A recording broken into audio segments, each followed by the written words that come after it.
తాకట్టులో ఉన్న మీ బంగారం ఈ రోజు ఎంత ధర చేస్తుందో కొమ్మూరి గోల్డ్ వాళ్ళకి కాల్ చేస్తే ఫ్రీ గోల్డ్ కాస్ట్ చెక్ చేసి చెప్తారు. మంది భక్తులు కోరిన కోరికలు తీర్చే మహంకాళి అమ్మవారు అని అందరూ చెప్తుంటారు కదా.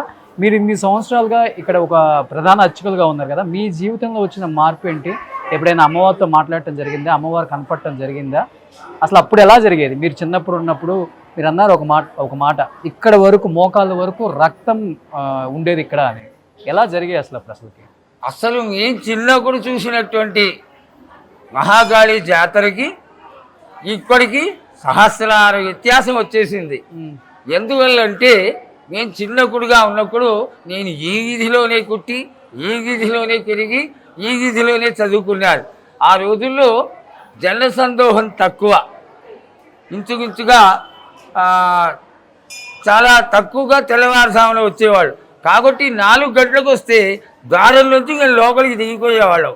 అటువంటిది ఈనాడు ఎప్పుడైతే చెన్నారెడ్డి గారు రాతి కట్టడంతో నూతనమైనటువంటి ఆలయాన్ని కట్టించి దానిలో పుష్పగిరి జగద్గురు శంకరాచార్య స్వామివారు, పుష్పగిరి వారు, శ్రీ శ్రీ శ్రీ విద్యానరసింహ భారతి స్వామివారు వారి హస్తకమలాలతో ఈ ఉగ్రదేవత అయినటువంటి మహాకాళి అమ్మవారికి గుణప్రతిష్ఠ చేయించడం జరిగింది.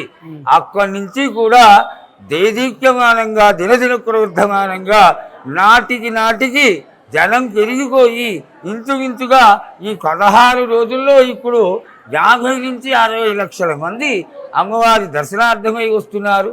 ఇందులో విశేషం ఏమిటి అంటే ఆనాడు ఎందుకైతే షురుటి అక్కయ్య గారి కుటుంబీకులు, ఈ డోలీగేరర్లు, ఈ 8 అన్ని జాతుల వాళ్ళు కలిసి ఈ అమ్మవారిని తీసుకొచ్చి ప్రతిష్ఠ చేసుకున్నారో వాళ్ళందరినీ కూడా, వాళ్ళనే కాదు భక్తులందరినీ కూడా చల్లగా కాపాడుతూ అందరినీ స్వస్థతతో దీగిస్తూ ఆయురారోగ్యాలతో కాపాడుతూనే ఉంది. కాబట్టి ఈనాడు రాష్ట్ర పండగగా ప్రభుత్వం వారు గుర్తించి అమ్మవారికి ప్రభుత్వ రాజలాంఛనాలనిచ్చి అమ్మవారికి పండగ రోజున చీఫ్ మినిస్టర్గా ఎవరైతే ఉంటారో వారు పట్టు చీరలు, సారెలు, అమ్మవారికి పసుపు కుంకుమలు రాజలాంఛనంగా తీసుకొచ్చి అమ్మవారికి సమర్పిస్తారు. ఎప్పుడైనా అమ్మవారు కనపడటం కానీ, మీరు ఎప్పుడైనా చూడటం కానీ, లేకపోతే అమ్మవారు మీతో అంటే ఇన్ని సంవత్సరాల ఈ అనుభవంలో ఎప్పుడు జరగలేదా? చాలా చాలా చాలా సన్నివేశాలు ఎంత బాగా జరుగుతాయంటే అమ్మవారు పక్కన ఉండి మనతో చేయిస్తుంది. ఖచ్చితంగా 100కి 100 రూపాయలు.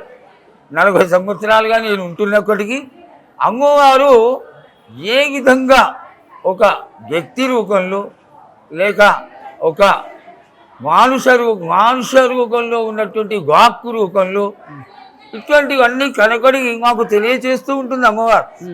దానిని సవ్యంగా తీసుకుని మనం కానీ ఓహో ఇదేదో ప్రేరణ జరుగుతోంది, దీన్ని మనం అవలంబిస్తే మనకి మంచి జరుగుతుంది అని కానీ దాన్ని ఒక ఆజ్ఞగా తీసుకొని చేస్తే 100కి 100 రూపాయలు అమ్మవారి యొక్క ఆశీర్వాద భావన అనేటువంటి లక్షణం మనకుంటే తప్పకుండా అది మంచి జరుగుతుంది.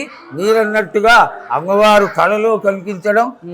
మహన్యాసంలో ఒక మాట చెప్తారు, పరోక్ష క్రియ ఇవహి దేవాహ. దేవుడు కలియుగంలో ప్రత్యక్షంగా కనపడడం అనేది ఉండదు. ఒక మనిషి రూపంలోనో ఒక వ్యక్తి రూపంలో కనపడి మనకు ఒక సందేశాన్ని ఇస్తారు. దాన్ని దేవతా స్వరూపంగా భావించి తీసుకుని సందేశం ఇచ్చారు మీకు అమ్మవారు? సాధారణంగా చెప్పకూడని విషయము, నేను ఎప్పుడన్నా ఆలస్యంగా చాతగాక గుడికి రాలేనేమో అని కాస్త విశ్రాంతి తీసుకుందాన్ని పడుకుంటే నన్ను తట్టి లేకునేట్టు అవుతుంది.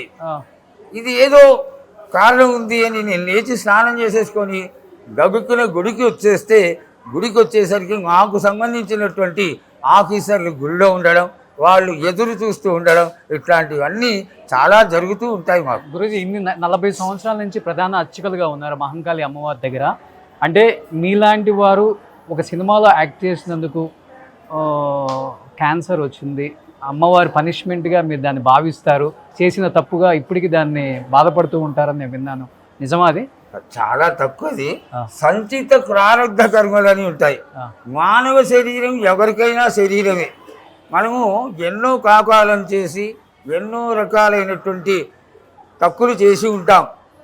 ప్రతి ఒక్కడు కూడా చేసిన దానికి చేసిన పాపాన్ని అనుభవించాల్సిందే. నాకు చాలా గొప్ప అనుభవం ఏమిటి అంటే, నాకు 4వ స్టేజ్లో ఉన్నటువంటి క్యాన్సర్ నయమైపోయింది. అమ్మవారి వల్ల. అమ్మవారి అనుగ్రహం వల్ల 4వ స్టేజ్లో. అలాగే నేను 2018లో పొద్దున కాగా ఉన్నాను, సాయంత్రం క్లాట్ వచ్చింది. మర్నాడు 24 అవర్స్ మెడిసిన్ ఇవ్వడం వల్ల పూర్తిగా క్లియర్ అయిపోయింది. అలాగే 2024 డిసెంబర్ 25th రోజున నాకు అమ్మవారు ఎంతటి శక్తి గలదో అలాగే అయ్యప్ప స్వామి గారు కూడా అని నమ్మకం. నేను విపరీతంగా అయ్యప్ప పూజలు చేస్తాను. 63 సంవత్సరాలుగా శబరిమలకి వెళ్తాను. అయితే ట్రెడిషనల్గా జరిగేటువంటి సరి అయినటువంటి అయ్యప్ప పూజలు చేయడానికి నన్ను తీసుకెళ్తారు. నేను కడి పూజలో కూర్చొని ఉన్నాను, స్ట్రోక్ వచ్చింది. నాకు స్ట్రోక్ వచ్చినట్టుగా కూడా తెలీదు. 3 సార్లు వచ్చింది. నన్ను తీసుకెళ్ళి యశోదాలో చేర్పించారు. మర్నాడు పొద్దున ఆపరేషన్ అయిపోయింది. మళ్ళీ మార్చి నాటికి నేను శుభ్రంగా అమ్మవారి అనుగ్రహంతో ఇంతే ఆదరణతో ఆవిడ దగ్గర ఎప్పుడు ఎలా ఉన్నానో అంతే ఆనందంగా దేవాలయానికి వస్తే నేను మళ్ళీ అమ్మవారికి సేవ చేసుకుంటాను. ఆశీస్సులు అంత పరిపూర్ణంగా ఆవిడ ఆశిస్తుంది. ఈ రంగం భవిష్యవాణి చెప్పేటప్పుడు చాలా అందరూ ప్రజలు ఎదురు చూస్తూ ఉంటారు, 2 రాష్ట్రాల తెలుగు ప్రజలందరూ కూడా. అంటే అది అప్పటికప్పుడు మీకు వచ్చి మీ ఒంట్లో వచ్చి మీరు అడుగుతారా, లేకపోతే ముందుగానే ఇవి అడగాలి, ఇవి చెయ్యాలని ఉంటుందా? అసలు నిజంగా కొన్ని లాస్ట్ టైం అయితే చాలా మార్పులు రాబోతున్నాయి అని చెప్పేసి భవిష్యవాణిలో చెప్పింది జరిగింది. ఎందుకంటే గవర్నమెంట్లు కూడా మారిపోవచ్చు అని కూడా చెప్పారు, జరిగింది అది. ఈసారి నిజంగా ఏం జరగబోతుంది? మళ్ళీ ఏమన్నా గవర్నమెంట్లు మారే అవకాశం ఉందా? అమ్మవారు ఏం చెప్తుంది? అసలుకి ప్రకృతి ఎలా మారబోతుంది? ప్రజలకి ఎలాంటి ఇబ్బందులు లేకుండా ముందుగానే సూచనలు ఇవ్వబోతుంది అమ్మవారు ఈసారి? అసలు జగన్మాత స్వరూపం ఏమిటి అనేది ఆ క్షణంలో అక్కడ నిల్చుని ఆవిడతో మాట్లాడుతుంటే, ఇందాక మీరు అన్నట్టుగా నేను మాట్లాడుతుంటే గూస్ బంప్స్ వచ్చినాయి అని మీరు చాలా చక్కటి మాట చెప్పారు. ఆ యొక్క అనుభవం నాకు కలుగుతుంది. అమ్మతో మాట్లాడుతూ ఉంటే నేను జగన్మాత అయినటువంటి ముల్లోకాలలో ప్రసిద్ధమైనటువంటి అమ్మతో మాట్లాడుతున్నాను కదా, గొళ్ళు దగ్గర పెట్టుకొని మాట్లాడాలి, అనాలోచితంగా మాట్లాడకూడదు అని నా అంతర్గతమైనటువంటి భయం నన్ను ఎప్పుడు వెన్నంటుతూనే ఉంటుంది. దీనికి ముఖ్య కారణం ఏమిటి అంటే, 250 సంవత్సరాల కిందట జాతర మొదలుపెట్టారు, జాతర చేసుకున్నారు. ఈ జాతర యొక్క గొప్పతనాన్ని, ఈ జాతర గొప్పతనం అంటే ఏ విధంగా జరిగింది, రోగాల గారిని పడకుండా జనాలు ఏ విధంగా తప్పుకోగలుగుతారు, ఎండలు ఎలా ఉంటాయి, వానలు ఎలా ఉంటాయి, సస్యము ఎలా ఉంటుంది అని తెలియజేయడానికి పామర జనం చక్కటి ఒక ఉపాయాన్ని ఎన్నుకుని జోగిని స్త్రీ, ఈ కులాలలో ఒక కులం జోగిని కులం కూడా, ఈ జోగిని కులంలోని వాళ్ళందరూ కలిసి అమ్మవారు అయినటువంటి ఈ మహాకాళి యొక్క స్వరూపాన్ని తెలుసుకోవడం కోసం జోగిని స్త్రీకి 11 సంవత్సరాలు పెంచి ఆమెని కట్టికి బాసింగం కట్టి శివుడికి భార్యగా కళ్యాణం చేసి ఆమెని సమాజానికి సేవ చేయడం కోసం వదిలేస్తారు. ఇక ఇతరములైనటువంటి వివాహాలు ఉండవు ఆమెకి. ఆమె యొక్క స్వరూపాన్ని మేళతాళాలతో 16వ రోజున పొద్దున తీసుకొచ్చి ఈ రాజమాతంగి అమ్మవారి ఎదురుగుండా నిలబెట్టి ఆ కోతలింగడు ముందర గుంట తవ్వి దానిలో కుమ్మరి ఇంటి నుంచి ముందు రోజు చేసినటువంటి పచ్చికుండ అంటే సాధారణంగా మనం చేయి పెట్టినా ముట్టుకున్నా ముక్కలైపోతుంది. అటువంటి కుండని జాగ్రత్తగా తీసుకొచ్చి ఆ గర్తలో పెట్టి దానిపైన ఒక చాట, పసుపు కుంకుమ, చీరలు, ముత్తైదువుకు సంబంధించినటువంటి సుగంధ ద్రవ్యాలు అన్నీ వేసి పూజ చేసి సాగర మంత్రాలతో ఏర్పులు బైండ్లు అయినటువంటి వాళ్ళందరినీ 8 జాతుల వాళ్ళని తీసుకొచ్చి వాళ్ళ చేత ఈరోజు మంత్రశాస్త్రం ఏమిటి అంటే మీడియాలో వాళ్ళకి నోటికి వచ్చింది చెక్కేస్తున్నారు. ఆ రోజుల్లో మంత్రశాస్త్రానికి పెట్టింది కేరు మహాకాళి దేవస్థానం. అటువంటి స్థితిలో ఆ సాగర మంత్రాలతో అమ్మవారిని ఆవాహన చేసి ఆమెని ఆ కచ్చికొండకైనా నిలబెడతారు. నిలబెడితే కచ్చికొండ ఏమీ కాకుండా అమ్మవారు ఉన్నంతసేపు మేము అడిగినటువంటి ఇంచుమించుగా 25 సంవత్సరాలుగా మేము అడిగినటువంటి ప్రశ్నలన్నిటికీ ఇంచుమించుగా ఒక 40 నిమిషాలు ఆనందంగా సంతోషంగా ఉగ్రత్వం లేకుండా అందరూ ఈనాడు ప్రచారం చేస్తున్నారు. కాళీ స్వరూపమే ఉగ్ర స్వరూపం. అటువంటి దేవత ఎంతో ప్రసన్నాత్మకంగా దోషాలు ఉంటే తెలియజేస్తుంది, దోషాలకి పూజలు తెలియజేస్తుంది, పరిహారాలు తెలియజేస్తుంది. ఈ విధంగా చెయ్యండి అని చెప్తుంది. అంతటి జగన్మాత ఆవిడ ఎదురుగుండా నిల్చుంటే గొళ్ళు దగ్గర పెట్టుకొని ఆవిడ మాటలకి ఏమి సమాధానం చెప్తుందా అనేటువంటి భయభక్తులతో ఉండి ఆ ప్రశ్నల యొక్క సమాధానాలని మనము నెరవేర్చాలి. కాబట్టి అమ్మవారి యొక్క అనుగ్రహం కోసం ఈసారి 2 రాష్ట్రాల ప్రభుత్వాలు ఎలా ఉండబోతున్నాయి?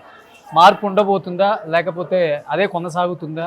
ఏం జరగబోతుంది అసలుకి? ఈ ప్రశ్న జగన్మాత అయినటువంటి అమ్మవారిని అడిగితే ఆ జగత్తుని భవిష్యవాణిని తెలియజేసే అమ్మవారి కాబట్టి ఆవిడ యొక్క నోటి మీదిగా వచ్చి ఈనాడు భక్తి ఎక్కువైపోయింది భక్తులలో జనంలో.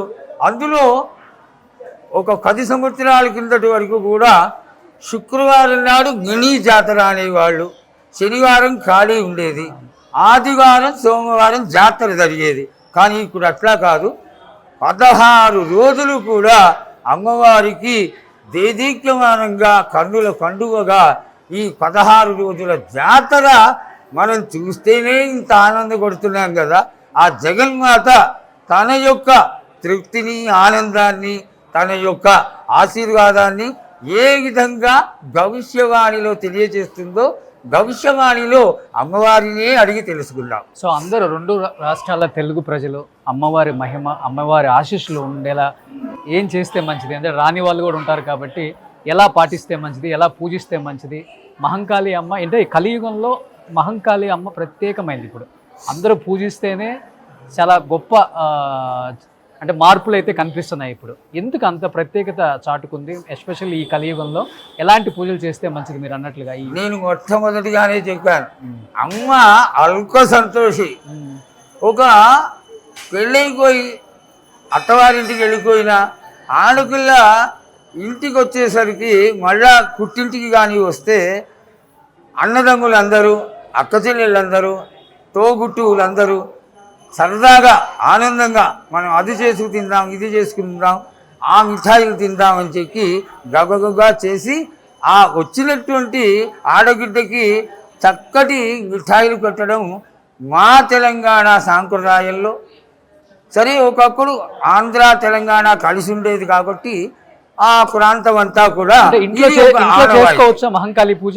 తప్పకుండా చేసుకోవచ్చు. అది అందరికి ప్రశ్న ఉంది, అందుకు తప్పకుండా చేసుకోవచ్చు. అయితే ఇక్కడ విశేషం ఏమిటి అంటే అమ్మ అల్ప సంతోషి కాబట్టి ఆవిడకి శుద్ధిగా కొత్తగా కొనుకొచ్చినటువంటి కొండలో పాయసం వండుతారు, దానికి అలంకారం చేస్తారు. అలంకారం చేసిన దానిపైన శాఖలు పెడతారు, ఈ శాఖలపైన గండదీపం పెడతారు. దీన్ని అమ్మవారి ఆలయానికి తీసుకొస్తారు. ఇక్కడ చాలా గొప్ప విశేషం ఏమిటంటే పాయసం పెట్టడం. ఇక్కడ తెలంగాణ ప్రాంతంలో పచ్చకూర చల్లటి అన్నం పెట్టడం, పూరీలు పెట్టడం, పానకాలు పెట్టడం, కక్కుకెళ్ళాలు పెట్టడం, ఇది చాలా చిన్నగా ప్రేమగా చేసేటువంటి ఒక చక్కటి ఆనవాయితీ. వాటిని అన్నింటినీ పెట్టి అమ్మవారికి ఆవిడ సంతోషపడితే ఆ తల్లి సంతోషపడింది, మనకి ఏ విధమైనటువంటి లోటు ఉండదు అనేటువంటి భావనతో గోనాల పండగ మొదలైంది. ఆ గోనాలే ఆనాటి నుంచి ఈనాటి వరకు కూడా లష్కర్ గోనాలుగా ప్రసిద్ధిగాంచడానికి గల కారణం. మొట్టమొదటగా గోనాల కొండగా లష్కర్ గోనాల కొండగా మొదలైనటువంటి ఏకైక దేవాలయం ఈ మహాకాళి, ఉజ్జయిని మహాకాళి ఫస్ట్ అమ్మవారి. దున్నపోతులు బలిచ్చేవాళ్ళండి, నిజమే ఇక్కడ? ఇది వామాచార సంపన్నమైనటువంటి దేవాలయం. ఇక్కడ ఎంతటి మంచి మంత్రశాస్త్రవేత్తలు ఉండేవాళ్ళు అంటే భోగిరాల పెద్ద సుబ్బయ్య గారని ఉండేవారు. వారు పూర్తి వామాచార సంపన్నులు. వారు పూజ చేసేటప్పుడు రెండు కుండల కళ్ళు తాగి లోపలికి వెళ్ళి పూజ చేస్తే బయటికి వచ్చేటప్పుడు సర్వసాధారణమైన మనిషి లేచి వచ్చినట్టుగా వచ్చేసేవాడు. అంటే ఏమిటి అంటే ఈ రెండు కుండల కళ్ళు కూడా తాగింది ఆయన కాదు, ఆయన స్వరూపంలో ఉన్నటువంటి అమ్మవారు. అలాగే అమ్మవారికి కామర జనాలు పూజ చేసుకున్నటువంటి దేవాలయం. వేప చెట్టు కింద చాలా చిన్నగా అమ్మవారిని ప్రతిష్ఠ చేయడం, తర్వాత ఈ సురిటి అక్కయ్య గారి కుటుంబీకులందరూ కలిసి ఒక చిన్న గుడి కట్టడం, ఆ గుడిలో చేయడం, తరువాత 6 సార్లు ఈ మహాకాళి అమ్మవారికి పునఃప్రతిష్ఠ జరగడం జరిగింది.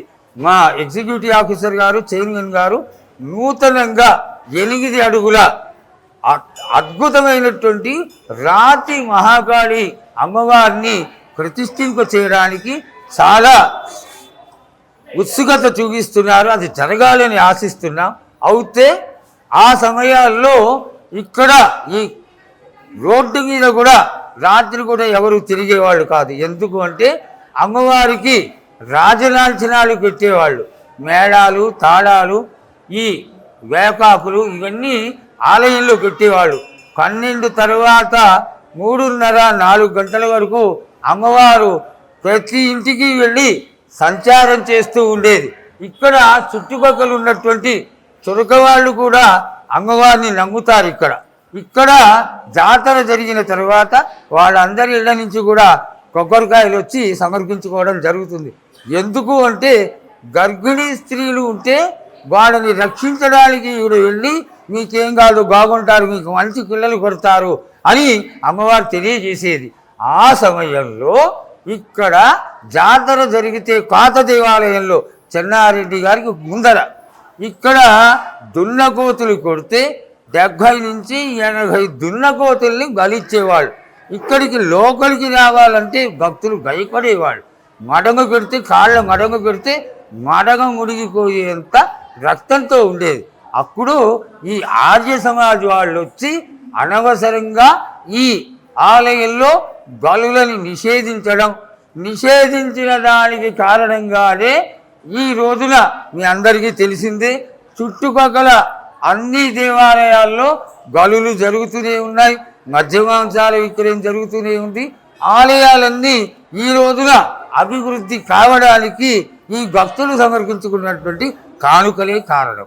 సూపర్ గురూజీ, నిజంగా చాలా చాలా చాలా ఆనందంగా ఉంది. ఉజ్జయిని మహంకాళి వేడుకలు అంటే ఎక్కడి నుంచో తరలి వస్తారు. మీరు అన్నట్లుగానే 50 నుంచి 60 లక్షల మంది దర్శనం చేసుకోగల ఏకైక మందిరం ఏదైనా ఉంది అంటే ఉజ్జయిని మహంకాళి అమ్మవారు. ఆమె ఆశీస్సులతో 40 సంవత్సరాల నుంచి మీరు ప్రధాన అర్చకులుగా పనిచేస్తున్నారు. మీకు ఎన్నో అనుభవాలు. అంటే దేవుడు చూడండి అసలు ఉన్నారు అన్నదానికి ఒక నిదర్శనం. క్యాన్సర్ 4th స్టేజ్లో ఉన్న మీకు మళ్ళీ ఎప్పుడులాగే క్యూర్ అయ్యి ఎప్పుడులాగే పూజలు చేసుకునేది.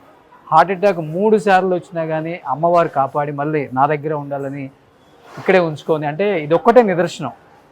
దేవుళ్ళు ఉన్నారు, వాళ్ళు పూజిస్తారు మన, అంటే వాళ్ళు మనల్ని కాపాడుతారు, వాళ్ళ ఆశీస్సులు ఎప్పుడు మన మీద ఉంటాయి అనే దానికి ఒక చిన్న ఉదాహరణ ఇది. కానీ కోకొల్లలో హైదరాబాద్లో ఎంతోమంది ఉజ్జయిని మహంకాళి అన్న, అమ్మవారి దర్శనం అన్న, అమ్మవారి ఆశీస్సులు మన మీద ఎప్పుడు ఉంటాయని భావిస్తారు. నిజంగా అలాంటి టెంపుల్కి నేను వచ్చినందుకు, నన్ను ఆశీర్వదించినందుకు, అమ్మవారి ఆశీర్వచనం నా మీద ఉంచినందుకు థ్యాంక్ యూ గురూజీ. Thank you so much. ఎల్లవేళలా అమ్మవారు పరిపూర్ణ అనుగ్రహం మీ మీద ఉండాలి. Thank you Guruji. సుమన్ టీవీలో మీ పర్సనల్ అండ్ బిజినెస్ ప్రమోషన్స్ కోసం కింది నెంబర్కి కాంటాక్ట్ చేయండి.